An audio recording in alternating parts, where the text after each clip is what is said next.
Hello, Internet, and welcome once again to the always online multiplayer gaming podcast brought to you by mmorpg.com, your home for all things multiplayer related. This is episode 430, and of course, we're doing the show live, twitch.tv/mmobomb. We hope sometime, if you're watching on YouTube or listening on iTunes or Spotify, or watching on mmobomb.com itself, that's the one that pays the bills. Go there. That's where everybody likes paychecks, so go there. That helps paychecks. Yes, we hope sometime you can join us live. We do have chat ready to go with us. We've been talking pre-show about our pets, our birds, our dogs, our cats, and sometimes they like to be stupid, so you never know what we're going to talk about pre-show or post-show. Join us sometime. Joining me to go over all the news in multiplayer gaming this week that we thought was neat enough to talk about, Mr. Troy Blackburn. What's up, Noob Fridge? Normally, my pets can be seen wandering behind me to go out. Yes, yeah. During the course of a show, but they're locked in the rest of the house today, so no doggies today. Yeah, you have a big doggy too. Yeah, we've got two little ones. We got a Boston Terrier and a Finnish Spitz, and then we've got a big Andalusian Shepherd. Oof, well, oof. That's a big one. I grew up with Great Danes. Those are they think they're lap dogs. You know? Oh yes, they're mini he's not horses. that big, but he's heavy. So they're mini horses, and they think they're lap dogs. Also on the line with her birds, not in the shot, of course, but somewhere in the maison, Aspen Pash. What's up, Rose Hoppa? I'm so happy to be back. And yes, no birds today. Maybe someday, but I feel like they'd be a distraction. They can be, particularly. Yes. Well, I mean, you might have the benefit, like the conure, your time in Japan, it's dark. So the conure might be a little quieter than normal, but I know as soon as the sun comes up, my sun conure is basically an alarm clock. Basically. They love to scream. Yes. Yeah. They definitely love to scream. I don't know if I'd word it that way. They love to scream. They are loud. But, you know, I have not had cops called because somebody thought somebody was being murdered at 6 a.m. or anything. Right, so right. Okay, that's true. So they like to scream. Well, we got a lot to cover. Let's get right to it and start with the news.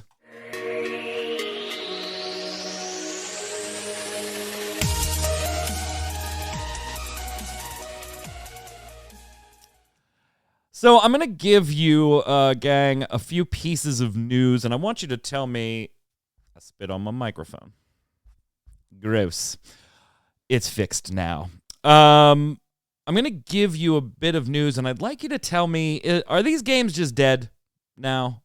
Or can a change in focus, or can a change in ownership, dev team, publishing team, whatever, can they survive, change, maybe even thrive, okay? And we're going to start with Disney's and Square Enix's and Crystal Dynamics' Marvel's Avengers. I'm not hinting about Rift. We did an entire episode about Rift being dead like a month and a half ago, chat. No, I'm not talking about Rift. Rift is dead. And then 3 days later, Aspen writes an article about Rift adding an update. Like, all right, well, maybe it's not quite dead, but... And they just launched their new Battle Pass, but... So, specifically here, Square Enix sold its Western developers for the small price tag, Troy, of $300 million. And this gave Embracer Group control of a number of IPs. Now, we're not going to talk about a ton of them because most of them aren't multiplayer, right? You've got Tomb Raider, you've got the Legacy of Kain series, you've got a number of titles that now go to Embracer Group, who owns a bunch of other stuff already. Where I do want to ask is Marvel's Avengers. We've talked about this game. Yeah, Deus Ex is another one, absolutely. They did, Embracer Group specifically, not to get off topic, did talk about buying this and getting the Legacy of Kain IP. So maybe they're going to do something with it that isn't Nosgoth. I would be delighted to see that.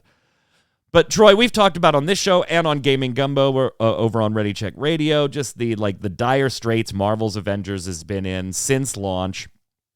how long it took to get Spider-Man out, and Spider-Man was a console exclusive specifically for the PlayStation 5, just like all the dumb decisions with this game.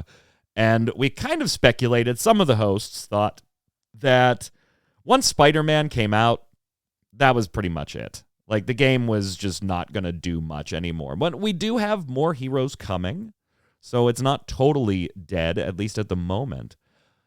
But this sale does leave things in a weird spot. Obviously, going forward, if the Embracer Group wants to do anything with the Marvel IP, they're going to need Disney's permission. That totally makes sense, right? We want to make a new Marvel game. Crystal Dynamics, or one of these companies Embracer bought, wants to make it. We need Disney's approval. Fine, that totally makes sense. But what about existing live service games that already utilize the IP? What happens to those? Do they just go into a maintenance mode? Is the contract null and void? Do both parties renegotiate? Like, what does that look like? And in a Q&A with the Embracer Group CEO and co-founder Lars Wingefors, he was actually asked about Marvel license and Marvel's Avengers in particular, and he had this to say, which is a little interesting. All games that have been developed by studios are included in the transaction. All right, that basically tells us they're getting Marvel's Avengers.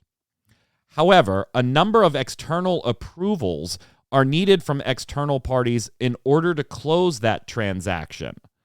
Potentially, licensors could be one of those approvals needed.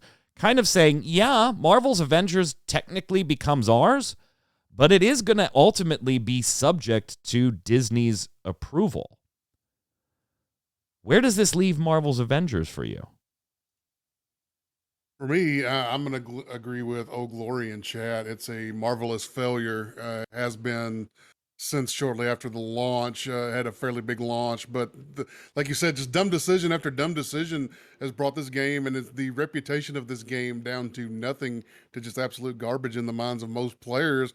And I don't think it can be salvaged. I think you're going to have, even if you're going to introduce new heroes and characters along the way, I think you're going to run into the same problems that Marvel Champions had back in the day, or Marvel Heroes had back in the day, which was they're going to be restricted on what they can release per Marvel. Right now, there's got to be a huge moratorium on certain characters that they're waiting to release, big budget films and stuff on, and they want stuff released around the time of those big budget films.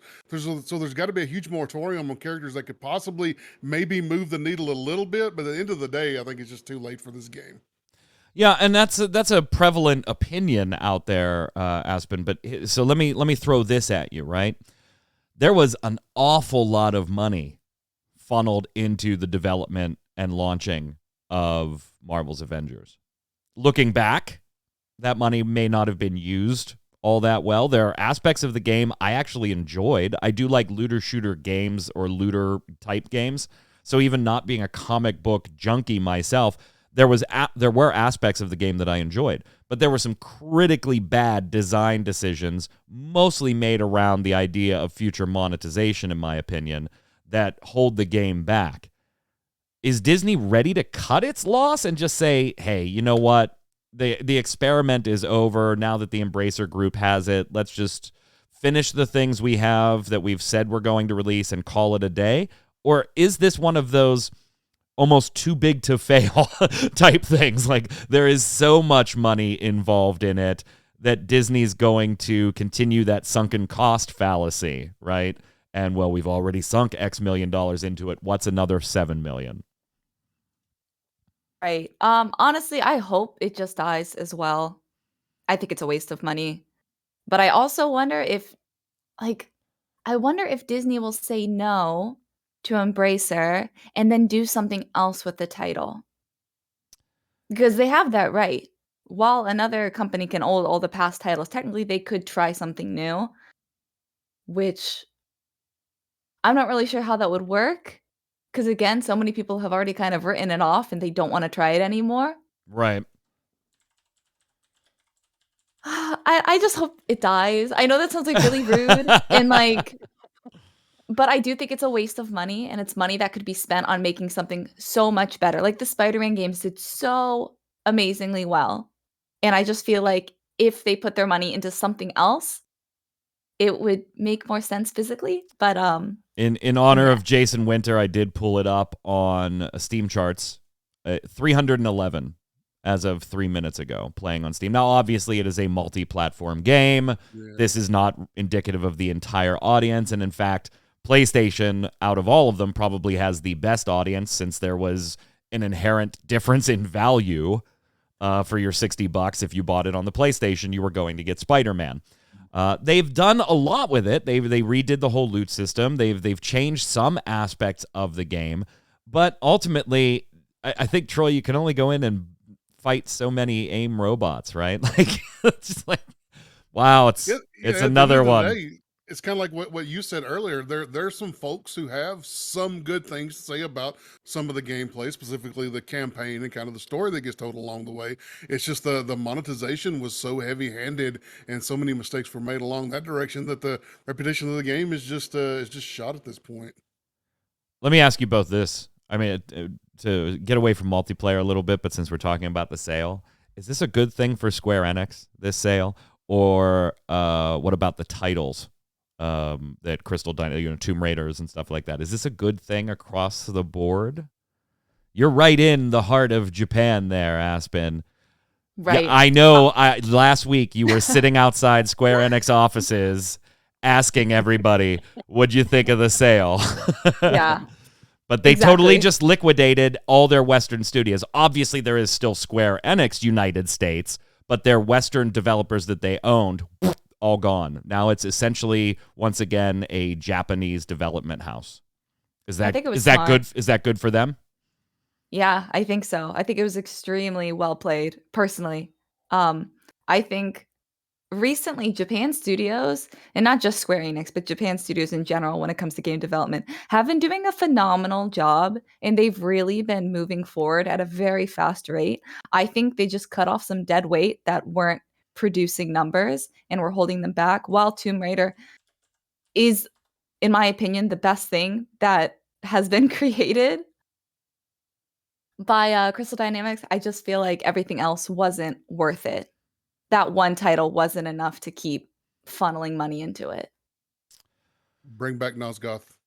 Oh, you and Jason go. Winter, man. You Dude, both that was love. such a good game. Shut No, up. It was no. a good game. Okay, it might have been a good game if you weren't like just absolutely ravenous for a Legacy of Kain, Blood Omen, Soul Reaver new title. That's what I wanted. And then they came out with Nosgoth, and I was like, Yeah, I get ugh, ugh. And the funny thing is, Aspen, to your point, like it could be viewed as cutting off dead weight, but ultimately all of these titles sold very well.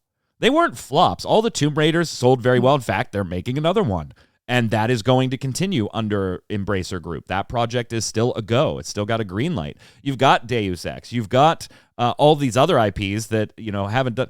It's just Square Enix deemed them not a failure, or a failure, because they didn't reach Square Enix's high expectations. They did the same thing years ago with the Hitman IP, right? It sold well, but not well enough, Troy. So ultimately, is this good for, because I think it is. I think for these titles that have kind of languished a little bit under Square Enix and kind of been the redheaded stepchild almost when it comes to bashing them during financial reports for only selling 1 million copies and not 3 million, I think this is ultimately a good thing for them. And I honestly wouldn't be surprised if this is kind of the setup for making Square Enix a pretty profitable buy for somebody like Sony. Like, hey, we are exclusively Japanese. We are trimming our business. We just got $300 million in cash, which they also said they're going to use to do NFT and blockchain type stuff. Whatever, we can get into that. Yeah, exactly, Aspen, exactly. They want to be Konami so bad they can't stand it. But does this tighten the belt and say, look, Final Fantasy, Dragon Quest, all these other core Square Enix properties, you want them? That's all you're going to get. You don't have to buy the fluff if you want to buy us now. Yeah, exactly. Again, I just think it was a smart play. Again, nothing about the games. As you said, they did well. but they weren't performing to the standards of Square Enix, and I feel like they have really high standards. Other people might not attest to that, but I feel like Square Enix thinks very highly of themselves, and a lot of the things they have done have performed very well. Troy? I think we are in an age of studios looking to sell at the moment and looking to position themselves to be a sexy pickup. Ubisoft trying to protect itself from another hostile takeover attempt, by the way. Except for Ubisoft, who should be bought by somebody for freaking sake. But Remember when as far as Vivendi like almost forced them to sell? It was Yeah, it we was talked about that a for hostile weeks at one takeover. point. Yeah. Yeah, and then fighting that off. Yeah, that's a whole nother podcast right there. Is how bad Ubisoft needs to be Right. sold, and they don't think they need to be. But anyway, as for the titles themselves, yeah, I think this is going to be fantastic for the titles themselves. This is a chance for somebody to let these be some of their flagship titles now. Tomb Raider, and I think Legacy of Kain, especially. You've got your best chance of a newer game coming out for that, which should excite a lot of folks. On this same front, I guess we should talk about, yes, Ubisoft is being sniffed around by a bunch of investment bankers right now, and the Guillemot family is scrambling to kind of work with different financial companies to protect itself because they only own 19% of Ubisoft stock. While they may be one of the majority shareholders, they don't actually hold a lot of the shares. So they're trying to work with an investment bank to potentially stave off a hostile buy from investors that are sniffing around. And on the topic of Square Enix, yes, somebody mentioned in chat, Outriders lost money. I don't know if we would say it lost money yet. We would just say that it has not reached profitability yet, to the point that the developers still, to this day, we're actually writing a news piece on it right now. Anthony's writing it up.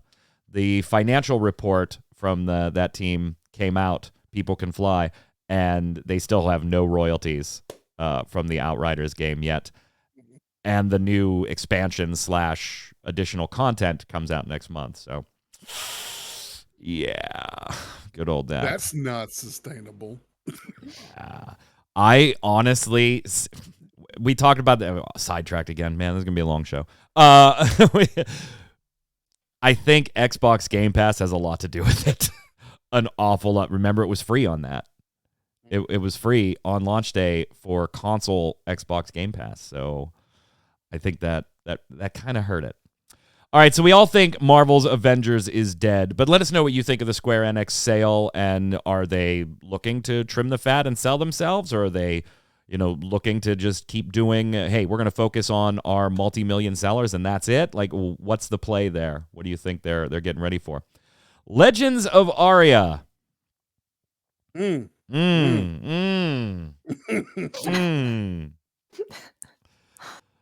NFTs.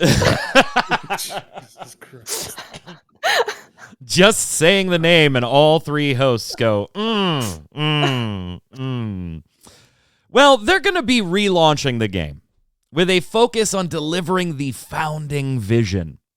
For those of you that don't know, Legends of Aria, has gone through a number of rounds of fundraising, Kickstarters, that type of thing, development, buy-ins from Kickstarter supporters, number of alphas and different tests, and all kinds of things for this MMORPG that is kind of inspired by the old dogs, the old guard of Ultima Online and other games. Yeah. Well, they need to relaunch and rebrand. Why? Well, from their blog post, they wanted to see a more modern Ultima Online, and now they have new management, and they've come to realize that, you know what? We need a change. And there are some stunning comments in this post. There, to me. Aspen, I'm going to give you the first one. This is directly from their relaunch and rebrand post. The new management of the game shares this desire and dream. However, we have come to realize that Legends of Aria never received the acclaim that it deserves, since almost all of the funds raised for the game went into development with little spent on marketing. we plan to take a different approach. How I mean, I don't mean to be crude, but how big do your balls have to be for you to come out? Exactly. Like, I had to like reread it. I was like, no, they didn't say that. They didn't say that. We did not get the acclaim that we deserved, and that's our fault because we didn't pay for enough advertising and marketing. And then wouldn't that be your fault? So and I don't think advertising is generally what one thinks of when they say an acclaimed game. Oh, that game's really acclaimed. I see commercials all the time. That is not generally what we think about when we say acclaimed. The Guild Wars 2 is the example I give for that. A game that is acclaimed. It's considered a good game, but has always struggled with their marketing. That's a game that struggles with their marketing, but has actual acclaim. yeah. Jason Winter hanging in chat. Too bad he's not on this show. He would, I'm sure, have choice words for the Legends of Aria team. Given that we're adding in a lot of changes to LOA and planning to relaunch the game, we've decided to keep the current version of the game operating as normal, rebranding it as Legends of Aria Classic. Jesus Christ. Classic. Legends of Aria Classic will soon feature new logos and branding. Well, that's where the extra money is going to go. Well, we move to separate the new client from the old, but the Classic version will remain to allow the LOA Classic community and the associated community servers to continue to enjoy the Classic experience. Comedy aside, Troy, I view that as we kind of have to leave this on or we're likely to get sued by Kickstarter backers. We're actually changing what we initially said was going to be kickstarted. So yeah, as long as we leave this running, hey, we delivered what we said we would on Kickstarter. I mean, and not to mention that the game's been rocky and somewhat shady over all of this the last couple of years. I mean, it's just a kind of a mess. The original supporters of Legends of Aria will continually see rewards as we move forward with continued development and our relaunch. One unique benefit will be that these OGs can redeem certain crowdfunding items from the LOA Kickstarter in the new server. These items will be able to be claimed in the alpha, beta, and in the game's relaunch. Other benefits to the game's longtime supporters will include early access to the sale of upcoming NFTs. And if you're scared of the notion of NFTs in Legends of Aria, we encourage you to keep reading. And keep reading we are going to, my friends. Are you scared, Troy, of NFTs? Read on, my friend. Aspen, does NFTs make you nervous? Read on, my friend. This one blog post is going to make you feel all better about NFTs. In every game, not just Legends of Aria. In every MMO since the beginning of online gaming, there has always been a demand for real money transactions. Whether it's buying or selling some gold, some weapons or armor, rare mounts or houses, most of us have indulged at some point. But companies have always had to harshly ban these activities to protect their users from malicious actors and fraud. All right, so far, I was with you until you said, hey, we've all done it. No, we haven't all done it, period. I was with you, like, yeah, has always been a market for these, right? Like, you look back to Diablo 2, Aspen, you see, the black market for Diablo 2 items and stuff like that. So I don't think they're wrong until they tried to say, hey, we've all done it. We've all indulged. Like, not only that, the thing that honestly upsets me is they obviously really don't care about their fan base because they have this Kickstarter that people paid their own money to fund, and then they say, we messed up. And the reason we're not big is our fault. So we're going to do another Kickstarter. So give us more money. Yeah, and on top of that, give us more money through NFTs.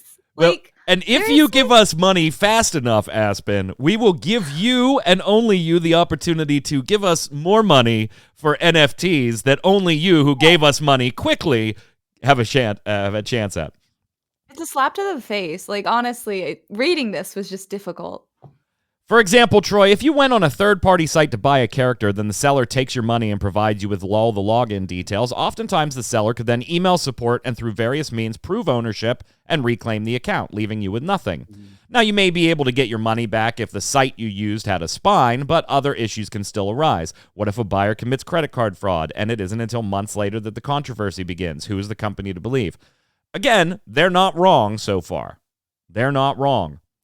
In Legends of Aria, we've seen houses sold on third-party sites for thousands of dollars.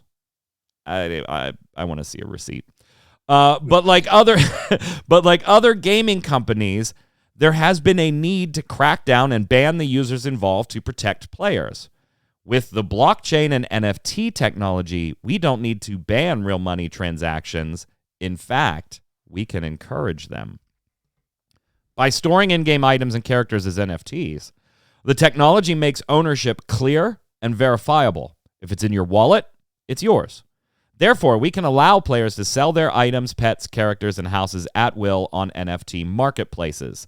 This technology, whether we like it or not, is the way the industry is moving, and we want LOA to be on the tip of the spear in terms of cutting-edge innovation.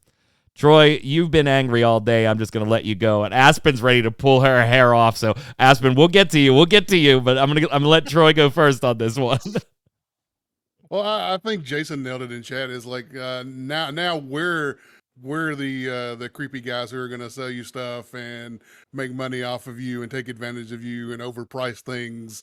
It's and saying that that's the way the industry's going is unfortunately a false statement. It's yes, there's a lot of things going that direction, trying to make this happen, but at the same time, it's also failing over and over again. There are lawsuits happening left and right where rug pullers are taking money and just running away. This is not the future of gaming. This is a temporary fad where only the rich get richer, only these game companies themselves make money, and we are being taken advantage of, unfortunately.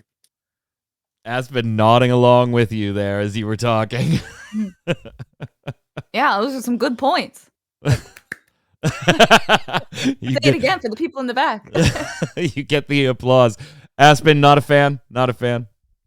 Well, no, and again, just it's not the way that the industry is going. I think that's a very ignorant thing to say because while yes, a lot of people are jumping on the bandwagon because I think NFTs are honestly ahead of their time. We are not ready for this. And I think people realize this and they're trying to do so many different things with it, whether it be through film or music or art or video games. And they're hoping something is going to stick. And I think something will stick. I honestly think one of these things is going to work, but nobody knows at this point what it's going to be. So everybody's just like throwing and hoping that their idea is going to work, but there's no it's too early. And honestly, with them not even figuring out the whole issue with the environment and the giant way this is affecting our environment right now and how that hasn't been solved and people are still moving forward is also just... Look, and I was so angry about NFTs themselves that I forgot to mention that they're doing this with a game that has already proven that it doesn't really have a market, that has already failed. Yeah, and and they're going to try it again with now something that's immensely unpopular with the community. Yeah, this game, Legends of Aria, has had so many missteps. Like, you might actually like the game, right? You might actually, or like where they were going with the game at one point. And that's totally fine. I don't know. I have not played Legends of Aria to any great extent because the whole thing has always just seemed skeevy to me personally. So I have not indulged. I just like, there's other things I can play that I don't have to worry about. You know, is this going to be around 3 months from now? But I'm not disparaging of the game itself. If you like it, great. If you don't, fine. I haven't played it enough to form an opinion on it. I don't like the way it looks, so I've avoided it. I really don't like the way it looks now. We want to be on the cutting edge. We want to be the tip of the spear. Does anybody remember the Diablo 4 auction house, real money auction house, right? We didn't need NFTs and blockchain to do what they are talking about doing here. You can do it without that technology. Could it help and add a level of security? Maybe, if the blockchain technology is implemented correctly because of the virtual accountability of the wallets. But There was a real money auction house at one point in Diablo 4. That went over like a lead balloon. Or Diablo 3. Yeah, Diablo 3. My bad. That went over like a lead balloon, if you remember. Nobody liked that. Do you know why? Because when you do this, whether you do it through something like Diablo 3's auction house, real money auction house, or you do it through NFTs, or you do it through blockchain, the company that is making the goods is also the company profiting by you selling them to each other. They are also the company that can influence the scarcity of said item as well. So if I want to sell my house to Aspen, my Final Fantasy XIV house, and Final Fantasy XIV housing is incredibly rare due to the way the game is built, and Square Enix gets a cut of real money when I sell my house to Aspen, is Square Enix really, really all that motivated to fix the housing scarcity problem? No. Not at all. Not at all. Not at all. In fact, they could be tempted to, if they're not on the up and up, make that even more scarce. Yeah, they can control the scarcity of the product and then make 3% off of Aspen selling the item and a 2% buyer's fee on my side of it for doing nothing. Doing nothing. Literally doing nothing. So I feel, Aspen, that you are really excited about this Legends of Aria relaunch. You're looking forward to it. I mean, that's just the so impression that I'm excited. getting. I've already added to their Kickstarter. So is that 0 for 2? Neither of these games? I thought new management, maybe Legends of Aria had a chance, but when I read this, I was like, are you kidding me? It didn't get the acclaim it deserved. New management be delusional. Kiss my butt. Kiss my butt. All right, let's talk about some people going to court. And I'm sure you're shocked. Blizzard's one of them. No, you don't say. Yeah, there's actually a lot of other charges now coming against Activision Blizzard, mostly, predictably, regarding the treatment of employees, including a new complaint from CWA, the Communication Workers of America Union, alleging that Blizzard employees, Troy, were told, don't talk about any of the issues related to lawsuits filed against the company. While you're at work, shut up. Shut up and do your job. And then leave. Don't talk about it, Troy. I don't believe that. They would never say such a thing. Obviously they did. Obviously they were sent out. And obviously if you had a manager above you, they told you, hey, don't talk about this crap. Oh my God. They are so stupid. How do you've got this huge company that was such a success that is still technically a success, right? And somewhere along the way, good decisions were made. Where the fuck did those people go that made the good decisions? And how did the people who are morons end up in control of this company? Oh, you mean like Mike Morhaime and stuff like that? No, they Splitsville, dude. They were like, hey, we're bought. All right, everything's done. I'm out. I'm out. The actual complaint reads as such, Aspen. The basis of the charge, within the last 6 months, the above-named employer, Activision Blizzard, through a manager, has threatened employees that they should not discuss issues concerning wages, hours, and working conditions on Slack. So for them to specifically say on Slack, that tells me CWA has a screenshot. Like they have a screenshot of a manager saying, don't talk about this stuff on our personal Slack channels anymore.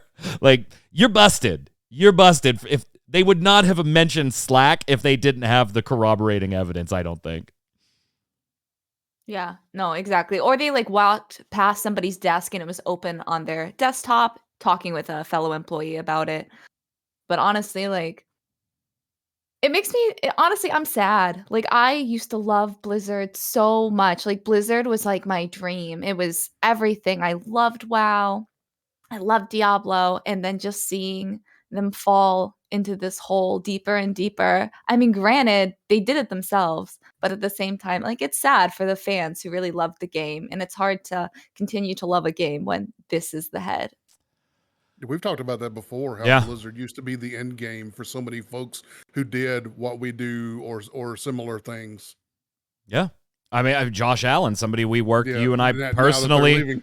you and I personally worked with for a while on Game Breaker. I mean, that's all he wanted to do was go work for Blizz, and now he's leaving too. I mean, off to other projects. New York City also suing Activision Blizzard, specifically going after Bobby Kotick, the dick, whatever. Yeah, so it's not just California anymore. New York City employees' retirement system and pension fund are going, and this is for their teachers, police, firefighters, all of that. They have filed suit demanding that the company provide a list of documents, including the ones associated with the potential Microsoft buyout and the other 5 possible buyers mentioned in Activision's account of talks.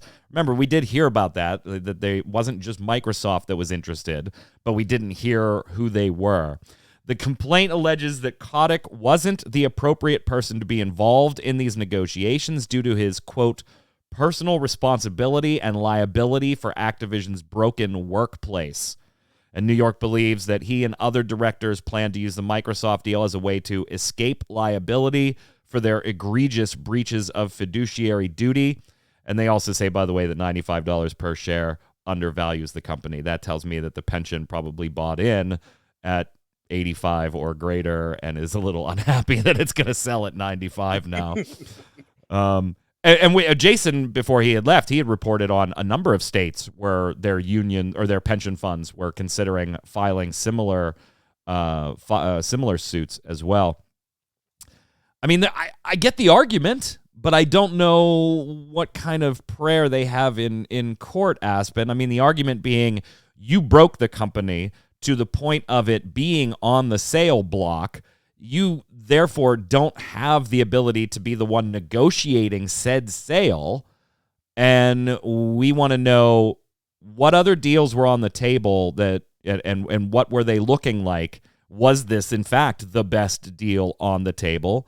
Or was it taken for maybe other reasons? It was the fastest deal likely to close, et cetera, et cetera. Right. Exactly. Honestly, I kind of think it was the fastest deal to close. That's just my personal opinion. I don't know if this has any prayer, Troy. I mean, maybe it gets some information made public. That's I was gonna about. say, at the end of the day, that's all it actually is it's a from my, now I'm not a lawyer. I do not play one on TV, but from my understanding from other lawyers who have spoken on this is just a petition to get documentation right now. So they've got a good chance of that. The fact that they are specifically naming Bobby Kotick in this thing multiple times, by the way, at one point quoting as his the board's decision to entrust Kotick with the negotiation process is inexcusable, because basically his what he stands to make out of this merger doesn't have anything to do with how much the merger is going to sell for. Like he's got his number that he's going to make regardless. So he was in a position where they're basically saying, and this is their justification to get the documentation. They're saying that, he just wanted the sale to go through, and he wanted to go through quickly. He didn't care what the price was, because he wants out from under this, and he wants to not be financially responsible for anything or criminally responsible for anything that happened. So he was just trying to get the sale to go through fast, because he's got the golden umbrella on the other side that doesn't have anything to do with the price of the merger itself.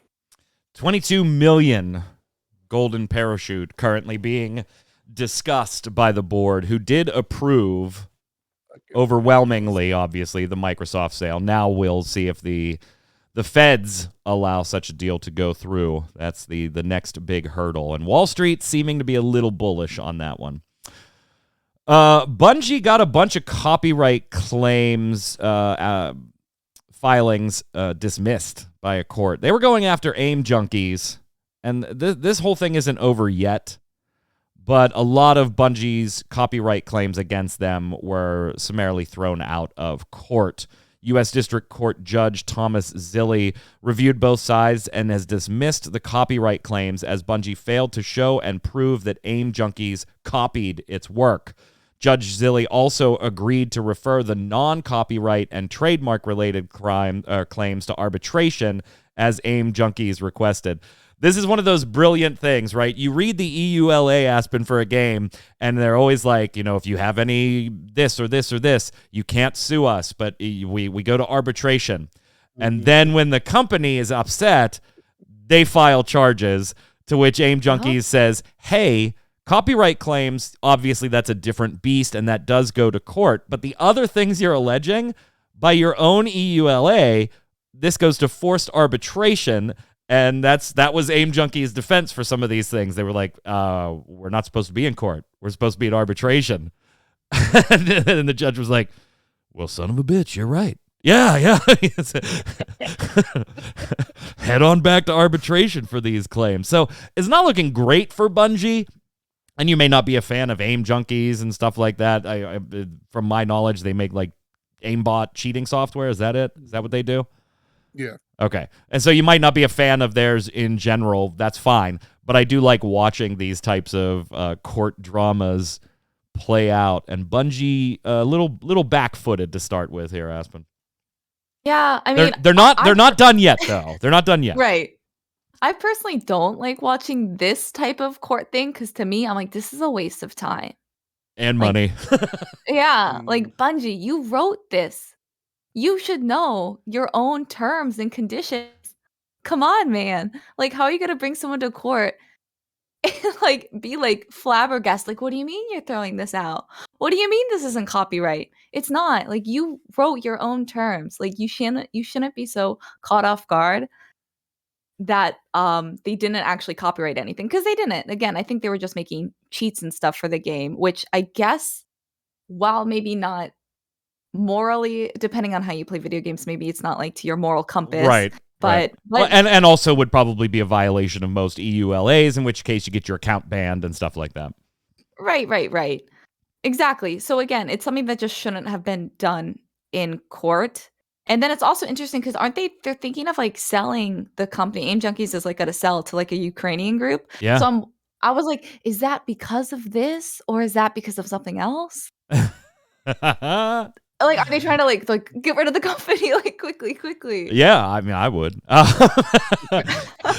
They're not out of the hot water yet. Like the copyright stuff got thrown away, but Bungie can refile that if they provide new evidence.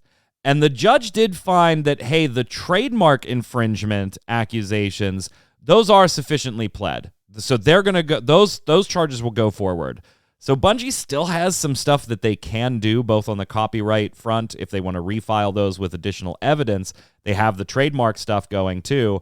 It's interesting to watch this because, like, is there really copyright and trademark infringement in utilizing the game's code in certain ways to create additional tools and cheats and stuff like that? I don't know. It starts to get really, really gray, Troy.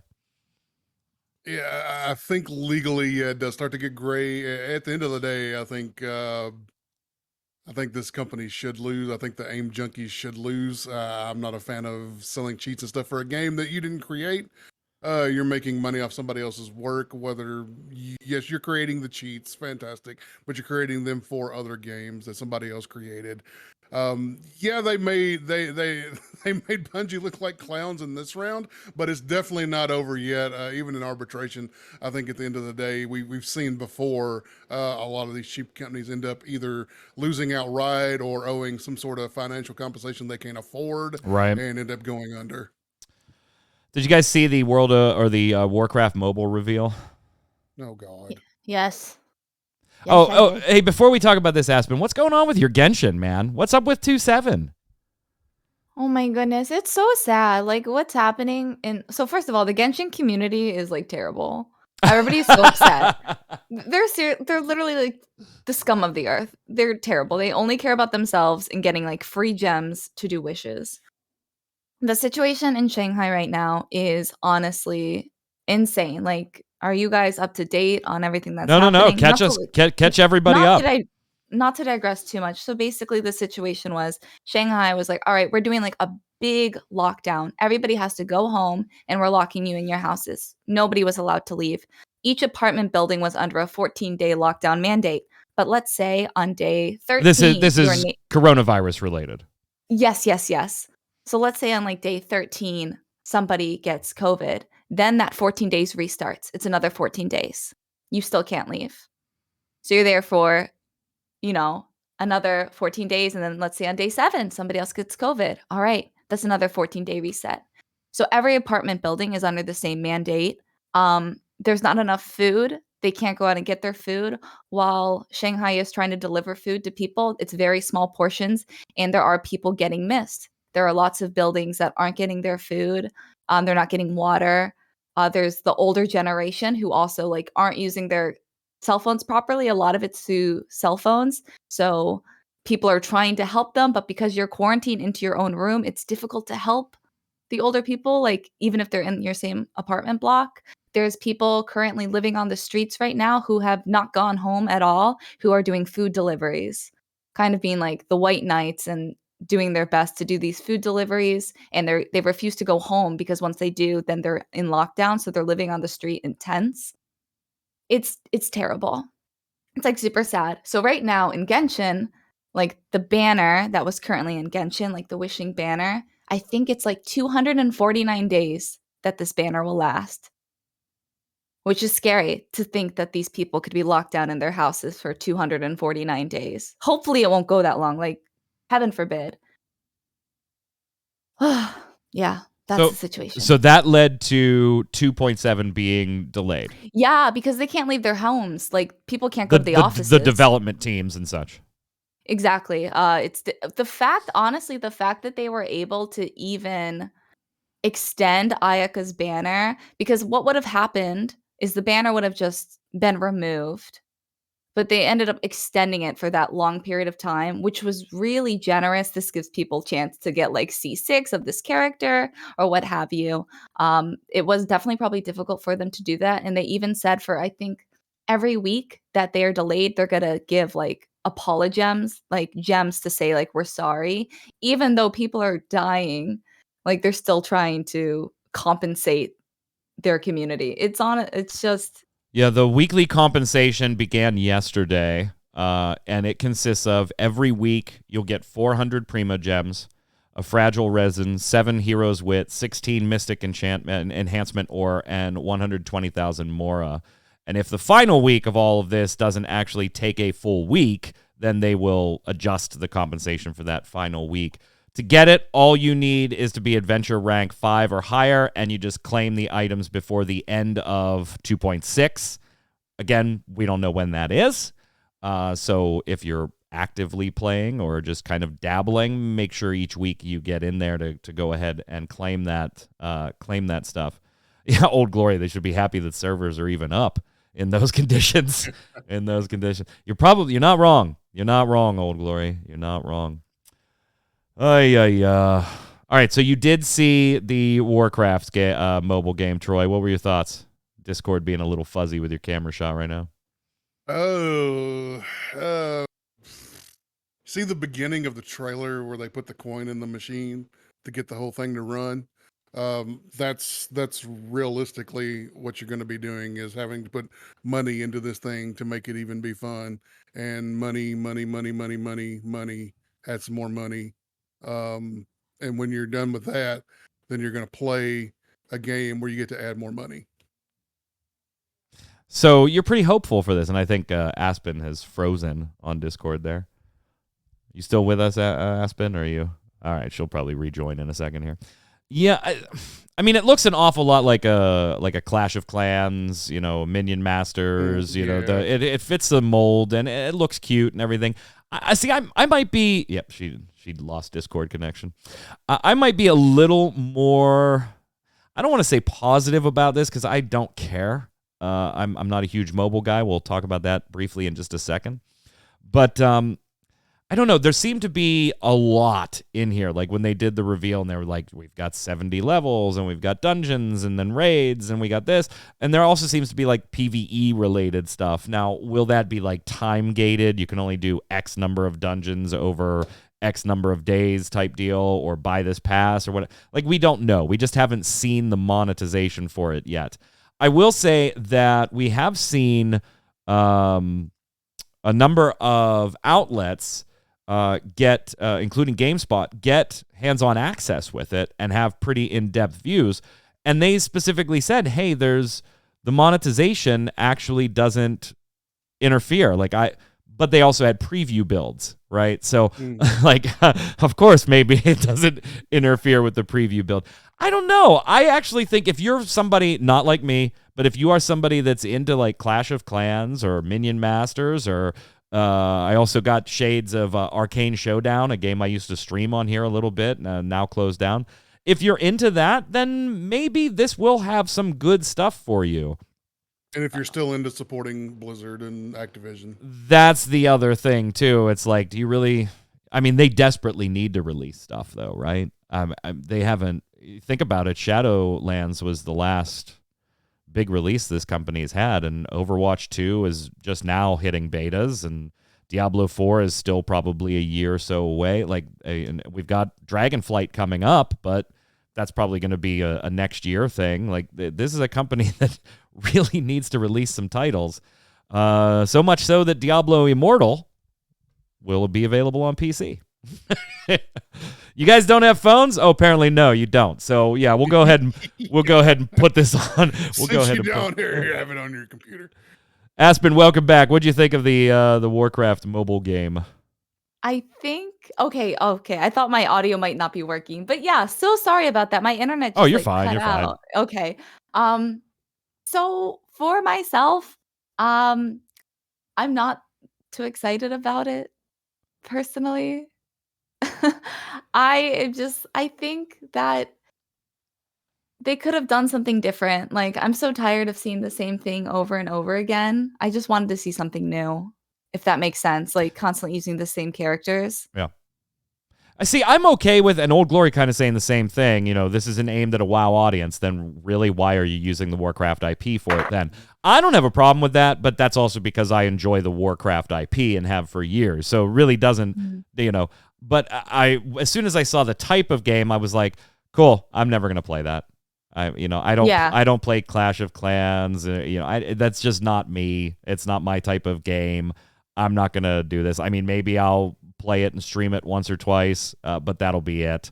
And then I'll move on to it. So, I don't know.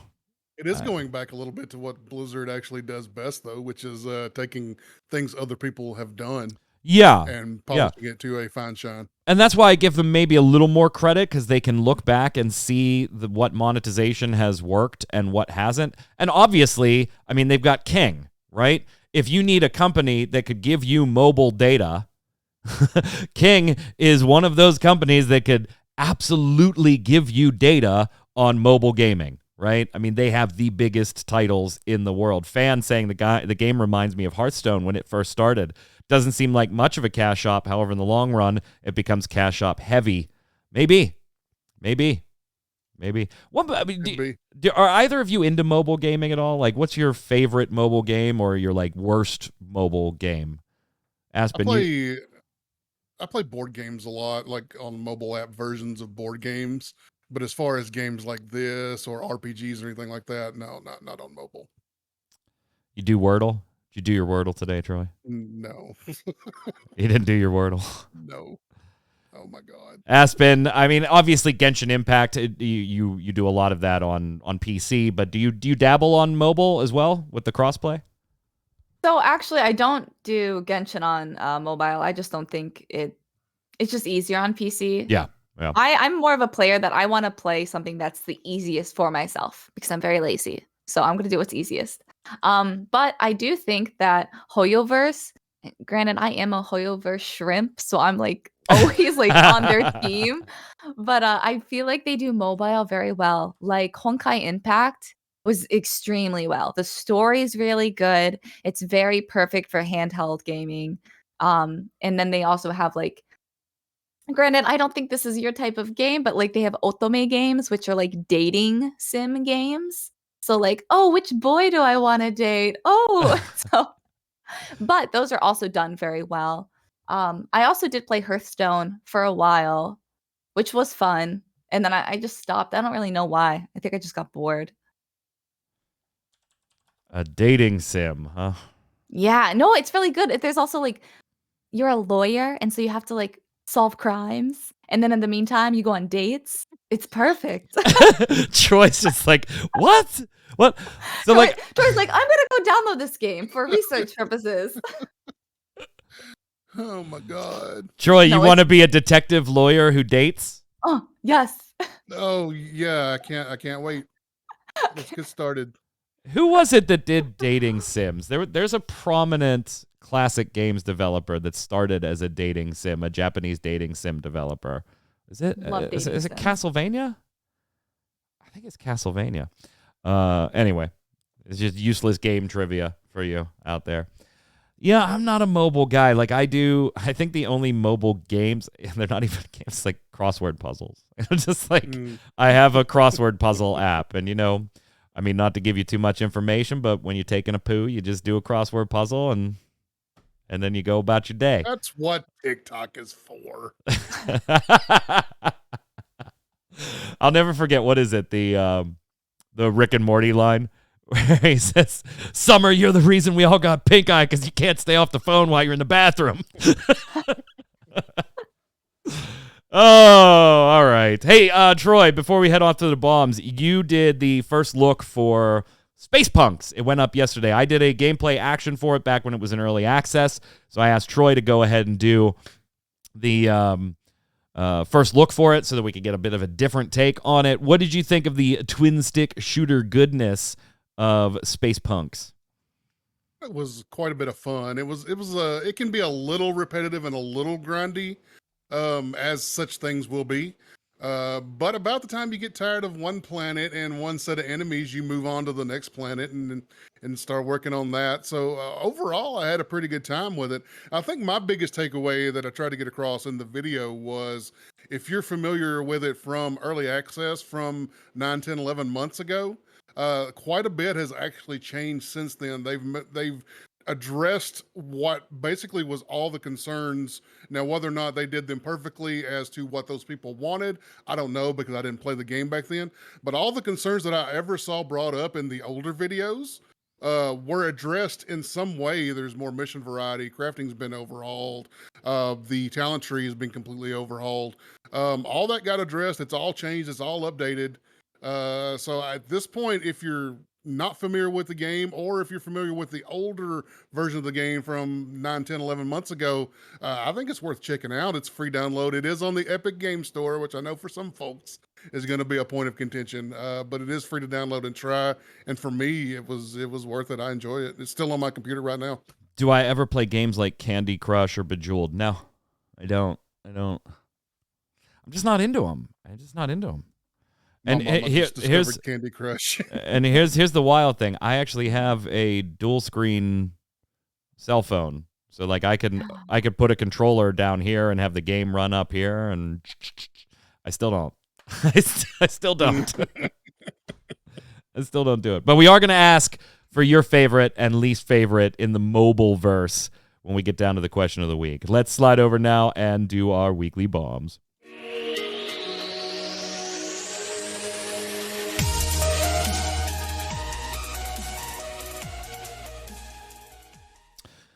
All of you watching on YouTube and on mmobomb.com and listening on Spotify and iTunes, thank you so much. You were very, very good last week.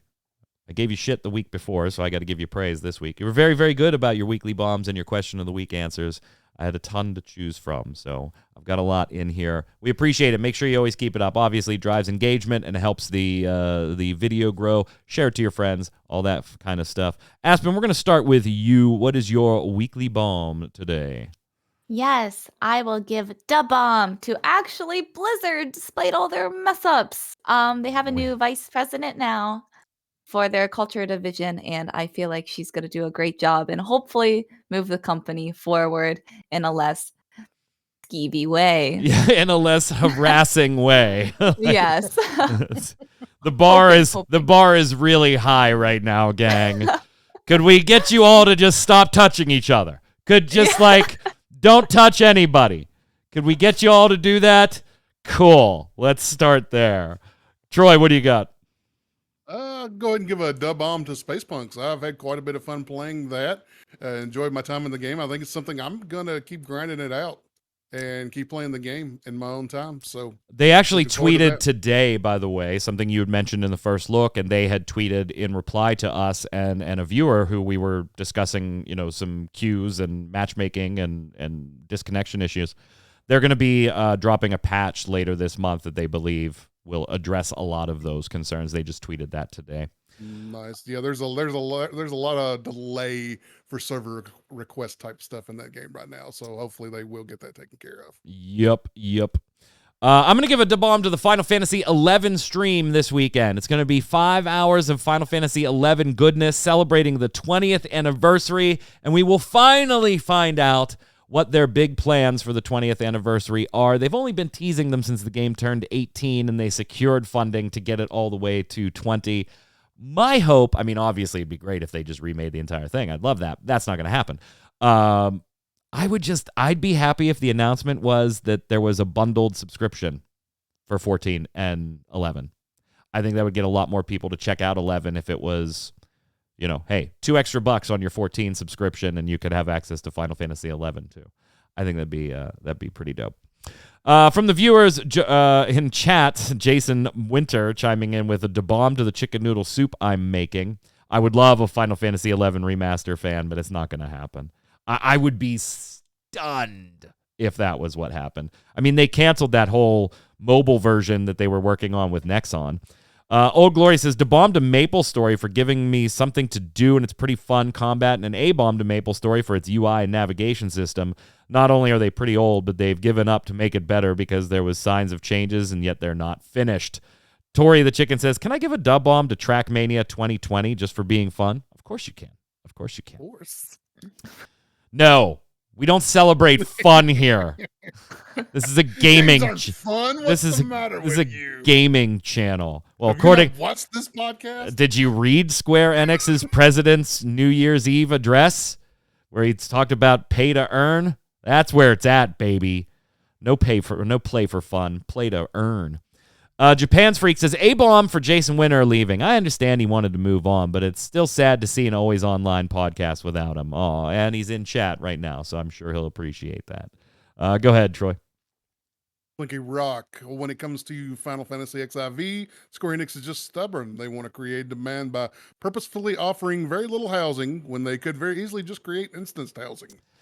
Yeah, they definitely could. Yeah, I'm not going to argue that point, but I obviously love the way they did housing in WildStar and everything, but it was instanced.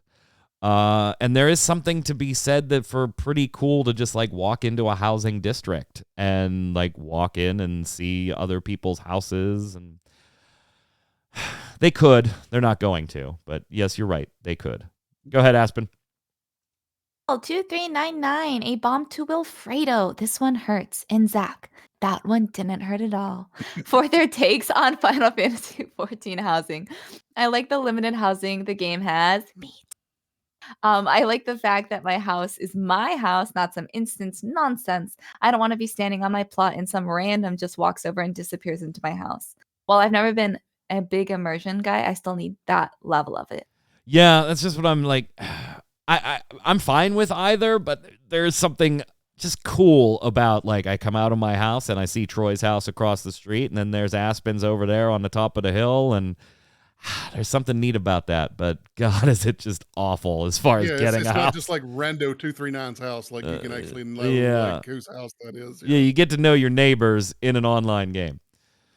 Corey V says, wait, Blizzard's making more content about dragons? Shocking. Absolutely shocking. Go ahead, Troy. RS Jabber, can't believe I'm going to say it, but dub bomb to Diablo Immortal coming to PC. I had zero interest, but now I have to check it out at least. Even Wyatt Ching himself said I don't need a phone. Yeah, don't need a phone. Don't need a phone. Go ahead, Aspen. Fox, weekly bombs, drop in a few. Okay. First, an A-bomb to myself for forgetting to drop a bomb in the last few shows because I've been catching them on Spotify and forgetting to comment them on here or the site.